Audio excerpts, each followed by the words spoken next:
Phone पर तूने कहा था कि तू मुझसे मिलना चाहता है। क्या तेरी मिलने की यह चाहत इन बारूद भरे खिलौनों की छांव में होगी?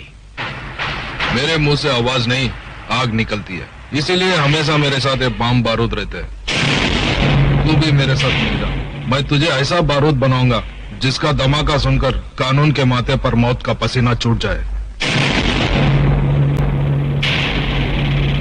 अगर तूने कोई फितनेगिरी करने की कोशिश की तो वो तुझे उतनी ही महंगी पड़ेगी जितनी उस खरगोश को पड़ी थी जिसने शेर की दुम को खिलौना समझकर खेलने की कोशिश की थी।